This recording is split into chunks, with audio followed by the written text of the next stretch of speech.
राजा उत्तानपाद ब्रह्मा जी के पुत्र मनु के पुत्र थे। उनका विवाह एक बहुत ही सुंदर कन्या से हुआ था जिनका नाम सुनीति था। राजा अपनी पत्नी से बहुत प्रेम करते थे लेकिन उन्हें कोई संतान नहीं थी, इसलिए रानी ने राजा को दूसरा विवाह करने को कहा। राजा अपनी पत्नी से बहुत प्रेम करते थे, इसलिए उन्होंने मना कर दिया और कहा कि दूसरी पत्नी के आने से तुम्हारा स्थान कम हो जाएगा। जिस पर सुनीति ने कहा, मुझे आप पर विश्वास है, ऐसा नहीं होगा। राजा को सुनीति की हठ माननी पड़ी और उन्होंने दूसरा विवाह कर लिया। उनकी दूसरी पत्नी का नाम सुरुचि था। विवाह के बाद जब सुरुचि महल आई तब उसे राजा की पहली पत्नी के बारे में पता चला। यह जानने के बाद सुरुचि ने उत्तानपाद से कहा, जब तक आपकी पहली पत्नी वन प्रस्थान नहीं करेगी वो महल में प्रवेश नहीं करेगी। यह सुनकर सुनीति स्वयं ही राजा महल त्याग कर वन में रहने चली गई।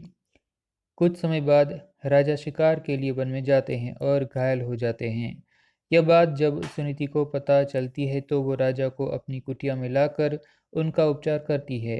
राजा कई दिनों तक अपनी पहली पत्नी के साथ रहते हैं। उस दौरान सुनीति गर्भवती हो जाती है और उन्हें पुत्र रत्न की प्राप्ति होती है जिसका नाम ध्रुव रखा जाता है, जिसके बारे में राजा को ज्ञात नहीं रहता।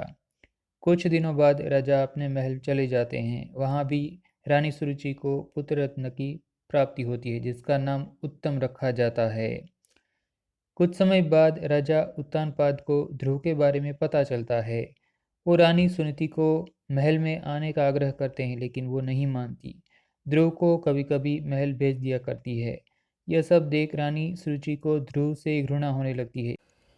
एक दिन ध्रुव अपने पिता उत्तानपाद की गोद में बैठता है। यह देख रानी सुरुचि को क्रोध आ जाता है और वह उसे धक्का देकर अपशब्द कहती है और उसे छोड़ी हुई स्त्री का पुत्र कहकर अपमानित करती है। नन्हा ध्रुव कुटिया में आकर माँ को पूरा घटनाक्रम सुनाता है। तब माता सुनीति उसे समझाती है कि बेटा, अगर कोई बुरा कहे तो उसके बदले में उसे बुरा मत कहो, इससे तुम्हें ही हानि होगी।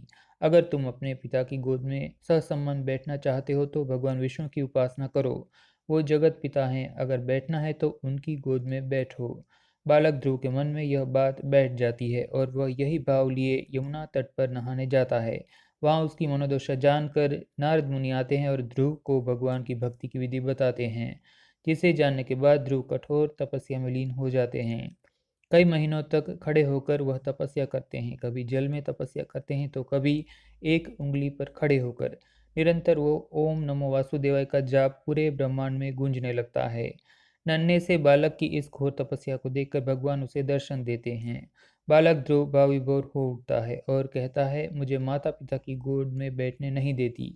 मेरी माँ कहती है कि आप इस सृष्टि के पिता हैं, अंततः मुझे आपकी गोद में बैठना है।